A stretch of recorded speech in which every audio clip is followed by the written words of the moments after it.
These are tarantulas. They're big, they're hairy, and they have enough venom to kill a man. And they're just one of the many bug species eaten here in Cambodia. Today, we're trying every bug dish we can find. Oh my God, this is the biggest cricket I've ever seen. Well, welcome to Cambodia. By the end of this video, we'll hunt down and cook up venomous tarantulas for ourselves. It's coming, it's coming. This is what nightmares are made out of. This is insane. To uncover the story behind this tradition of extreme eating, we drove an hour away from Cambodia's capital to a town named Skun, known locally as Spiderville. This place is infamous for its distinctive practice of consuming tarantulas. But first, we're warming up to Cambodia's love for insects with a beef dish that includes a healthy heaping portion of ants. This is my favorite meal. You've had ants before? Hell yeah, I also used to get the ants before. Meet Sreymam Mob, an aspiring local filmmaker who will stay by my side no matter how scary this journey gets. Did you buy these ants or did you collect them yourself? She go find it herself. Are you kidding me? You picked these ants yourself? She said her husband. Or else, oh, now it's adding up. These are the red tree ants that Jaw has for us today. A long time ago in Myanmar, I went deep into the countryside. We got these ant colonies from the trees, then they would shake it up over hot steel. It would kind of burn the ants' legs off and then they would fall into a basket. But how are the ants caught here? They have the bucket with some water. You have to shake them so that it fall into the basket. That's millions of deaths. One cow, 1 million ants right here for this meal. How do you know it, one cow? That's a good point. It could be 1 million cows. Let's just say 2. Okay. To prepare this traditional dish, she starts by mincing garlic, then frying in a pan of hot oil until it's golden brown. The beef is cut into bite-sized pieces and added to the sizzling garlic. Do you cook with ants often? Yes, she often cooked the ants and she said that it's delicious. Next, oyster sauce, MSG, chicken bouillon powder, and a pinch of sugar are mixed in, setting the stage for our protagonist, or should I say, ant-tagonist. Anyways, I'm talking about the ants. You've had this type of dish before? Yeah, it's so many things in your mouth, almost like the whole ants colony in your mouth, like you eat the whole family and the whole culture. I love it. Let's eat a whole ant culture. Now, one thing you have to know about Cambodian food in general is that every dish is accompanied by rice. Now, I want that full hit. Oh my God, that is so many ants. And eggs. Cambodian caviar. Wow, I've never had anything like that.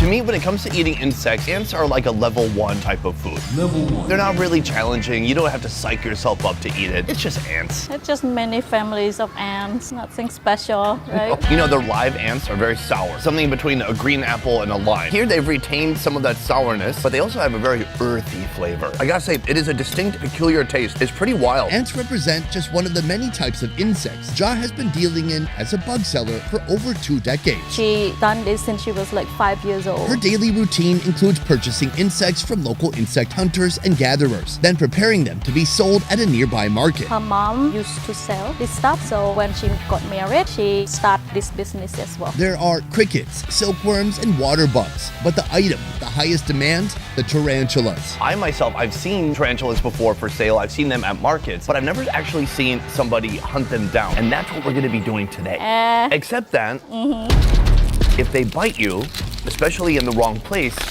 you could die. I mean, I would like to encourage you to give it a shot. I will absolutely, 60% chance, 60%. go hunting for tarantulas.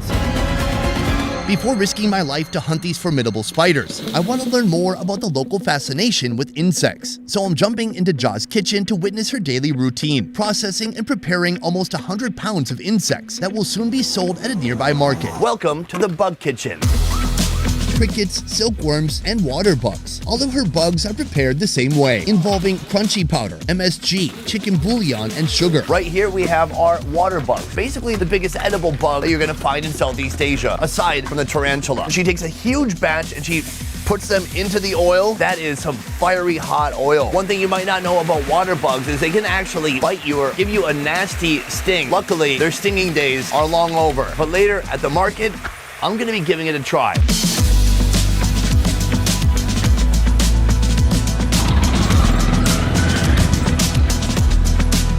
Welcome to the bug market, which, as it turns out, is less of a market and more of a bus stop where travelers can choose from an array of unusual items for their road trip. This is silkworm. It's the worm that produce silk. Wow, you're like a walking Wikipedia. Look at you. Number 2. Looks like it's been cooked already. Let's give it a shot. Yeah. Cheers. Interesting. Oh, it's like a crunchy, leathery outside coat. And on the inside, it's like a green pea paste. This one is my favorite. Really? It reminded of my grandma, really. She loved this stuff. Every time she travel, she always stop and buy everything. I used to ask her before when I was young how it's like in Pol Pot regime, the Khmer Rouge. She said that back then, if you can find cricket or any kind of insect, you eat them. Wow. Yeah, because there's nothing else to eat. Consuming insects in Cambodia was common in the late 70s, during the Khmer Rouge's control, when many people fled cities to the countryside. This is the biggest cricket I've ever seen. Widespread famine forced Cambodians to seek sustenance in the least likely of places. Sweet, salty, Crispy too. and very crispy. Though the hardest times have passed, the practice of indulging in these little six-legged delicacies hasn't faded. Why do you think people are still eating bugs today when they don't have to? You personally. Well, personally, I think it's all about nostalgic feeling of what you used to eat and how important of it to your life right now. Of course, you grow older, you have more options, but your mind keeps thinking, oh, that exotic, I remember it, I want to eat it again. Number 7. This is a water bug. It is like layers and layers of wings and keratin. Is there a proper way to eat this where I'll enjoy it? Take out the wing, Sure, I'll take whatever I can take out, I will take out. the hard part of the head. So far, we're removing almost everything. It's fantastic. Now let's put in our mouth. All right. Cheers. Like a whole smell, kind of Like a liqueur. liquor. To me, it has a very strong, perfumey, kind of appley taste to it, like fruit. The texture, it's like 10 layers of rice paper. It's good for your teeth. Oh, I bet. Yeah. You're still chewing. Gone. Nailed it. Alas, it's time to hunt these venomous arachnids. Despite this place's ordinary appearance, one wrong step here could lead to serious trouble. A lot of people don't really know where tarantulas hang out. At least I didn't. I thought maybe they hung out in Top of the tree. yeah, maybe in the top of a tree or the corner of an attic. But we have just come upon a tarantula hole that's about 1.5 inches wide. To extract the spiders, we'll need the help of a professional hunter. That's where Miss Ari comes in. When it go in, it normally use the web to close the hole. Yes. Should we take a look? Step 1, she uses a shovel to dig near the hole. She's got to be careful though, because the last thing you want to do is destroy the tarantula's soft, fleshy body. If somebody gets bitten in the wrong spot, what's the worst that can happen? It's possible to die, right? Yes, there is the dying case from it. Have you ever been bit? Of course, you get bitten before. Okay, sorry. However, when you get bitten, normally in their belief, spit on it. Yeah, with prayer. And now, how deep are they usually? She said it depends. Sometimes it can go very deep. Sometimes it's not too deep. Cool, so anywhere from 6 inches to 18 feet. Oh, there's Is there one in there? right now. Oh, she might have killed them already. Oh my God. Unfortunately, it was struck by the shovel and it looks like it's deceased. Do we count this as a W? When it's dead, you cannot sell it. Oh, really? Yeah. Fortunately, there's another tarantula tunnel a few steps away. She's coming with the shovel, digging around the periphery of the hole. Okay, she's going in with the stick right now, and she's making a sound. The sound is used to coax them out. Golden. It's coming. Oh, it just crawled out of the hole. It's right here, just sitting here. What's it doing? It's the baby hatch babies. Oh, it's hatched babies? Hatch baby, there are at least 400-500 baby in there, as you can see. Okay, I'm looking down into the hole. This is what nightmares are made out of. This is insane. What do you do in this case? Do you try to collect the babies? Normally they would not dig them down this month. It's the hatching season, so maybe another month from now. Since this tarantula is currently watching over her 400 newly hatched spider babies, Miss Ari decides to leave it undisturbed. After a bit of digging, poking, and coaxing the spider out using her tribal spider call, Miss Ari successfully locates another tarantula. This time, the spider is found clutching an egg sac. Now that she's caught it, she grabs it, she picks it up from the sides. She's gonna use this knife here to cut the fangs. So with the fangs removed, this goes from a deadly tarantula to just a spider. Can't hurt us now. The other great news is that we've acquired this, a tarantula egg sac. Why is that great news? Well, because they like to eat these raw. ๆ This is the baby hatch babies. โอ้ this is insane. What do you do in this case? Do you try to collect the babies? Normally they would not dig them down this month. It's the hatching season, so maybe another month from now. fantastic. I've been told these sacks contain unhatched spider eggs, and they're considered an absolute delicacy that money cannot buy. However, the true nature of their contents will soon be revealed.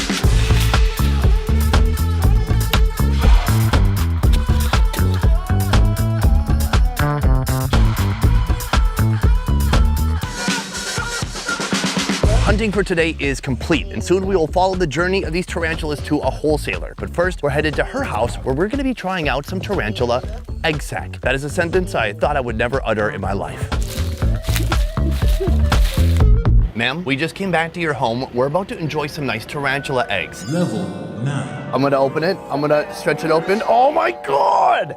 I've never seen anything like this. It's so many baby tarantulas. Yeah. Oh my God. Where are the eggs? This one hatched already, but you can still eat them. I wanna see her, please. Nhâm mà chúng. Okay, she's grabbed one. It's a little baby tarantula. It's only been born mere moments ago, hatching from its giant egg sac. She said she don't want to eat the... I knew it. I think you were trying to trick me. I think I'm on a prank show. She just doesn't like the taste of the raw one. Thank goodness. You know, my whole rule is if locals eat it, I do. And if they don't, why would I? Let's see what's behind door number 2. Eating freshly hatched baby spiders. Oh, wow. Well, it's just not on the menu for our village hunter. Okay, that's gross. Door number 3, the final egg sac. Instead, to ensure they don't go to waste, Oh my God. Yeah, no. these guys will make a protein-rich snack for her chickens. I gotta say, I'm feeling a little bit conflicted. On one hand, I was interested in the fact that you could eat tarantula eggs. It seemed like something that people rarely have the opportunity to try. On the other hand, I'm partially relieved that I don't have to eat anything at the moment. But we are instead gonna be eating the biggest tarantulas that we can find. We caught a lot today, and you and I are gonna eat them. I'm ready. Let's do it. We have finished the hunt. The tarantulas we caught on our hunt we've brought here, but you may notice there are a lot more tarantulas here. That's because this woman is a tarantula wholesaler. This is her gig. Every day she's bringing in tons of tarantulas, she's cooking them and sending them out. In fact, just moments ago, a man pulled up on a motorbike and he brought this box. Is it Amazon Prime? No. Oh my God. Each tarantula here fetches a price ranging from 20 to 75 cents depending on the size.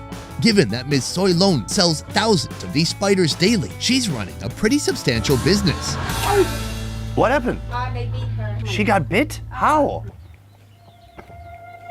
As you saw when we were hunting, you're supposed to take the fangs off. She said some of the hunters forget. It just turns out someone could still be bit by this, namely her. Or me earlier when I piled about 50 tarantulas on myself. I thought I was safe. But she's been handling spiders for so long, she told us earlier that these days when she gets bit, she just gets a little bit of a bump, no big deal. From here, she's gonna kill it. Oh, so she gives it a good squeeze, and that is it. That is how you 86 a tarantula. It's very quick, efficient, wild, and slightly bizarre to see. So here's the fun part of the show where I do what the locals do. No.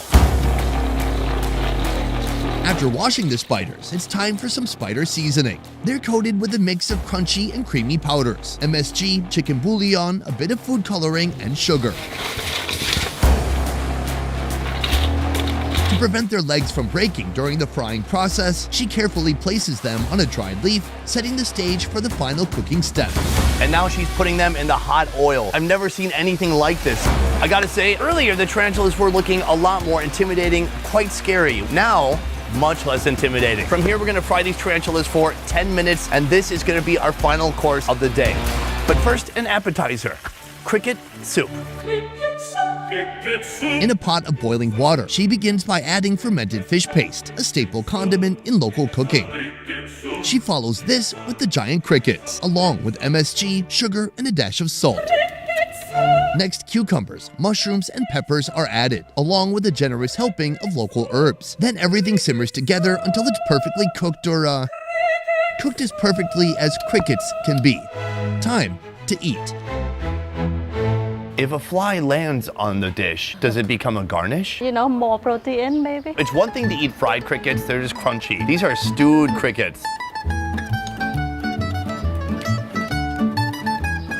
It's a lovely broth. It's not crispy though. Very papery. It's hard to chew through. It's like eating fingernails. I'm not sure about the cricket. It's a bit chewy. That being said, it's a lovely dish. Now she asks you to try the tarantula.